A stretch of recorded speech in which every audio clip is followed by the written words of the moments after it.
Studies show only 55% of Americans know the true meaning of Memorial Day. So to elevate understanding, USAA is leading a Memorial Day national tribute that asks all Americans to honor the more than 645,000 fallen military heroes. So joining us this morning to tell us all about it is John Byrd, former Vice Admiral of the U.S. Navy. So first off, good morning to you, Mr. Byrd, and also thank you for all of your service. Thank you. Pleasure being with you. Now you're going to be telling us about a digital tribute, but first, can you share a little about the history of Memorial Day? Sure, you're exactly right. Sadly, over half of Americans don't really know the meaning of Memorial Day. They at best confuse it with Veterans Day, which is in November, but others think of it as just the first day of summer, barbecues and mattress sales. In fact, what Memorial Day is about, and it's really, one of our more sacred holidays, is remembering the men and women who served in our military and then died in conflict so that we might enjoy summer weekends and the freedoms we have. Certainly a very important day too. So being in the middle of a pandemic, how will Americans be marking this holiday differently this year?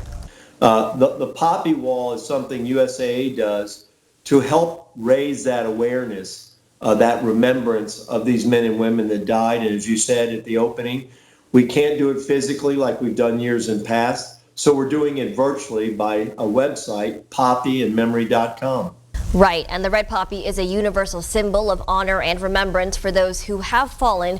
And how did that come to be? Yeah, that's a great story. It's a wonderful story. It started off sadly that a Canadian Army doctor fighting in World War I buried his friend in Flanders Field.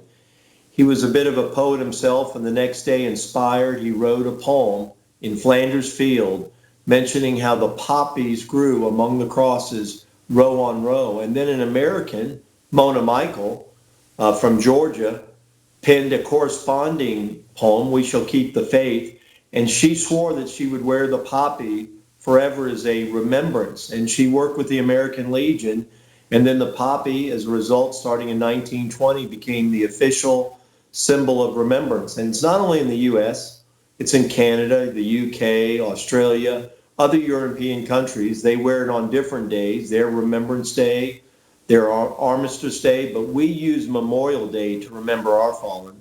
Certainly a very beautiful symbol there. Well, what can you tell us about the content of poppyandmemory.com that we can contribute to and also engage with? Sure. If you go to that website, then hashtag honor through action, there's instructions there where you can, through Snapchat, dedicate a virtual poppy to that fallen hero. One as you suggest, or others you've read about in history and studied. Certainly a very beautiful tribute there. Well, thank you so much, Mr. Byrd. And again, thank you for all of your service, and thank you for sharing this way for us to give back and appreciate all of those veterans that are no longer with us. Thanks so much. My pleasure.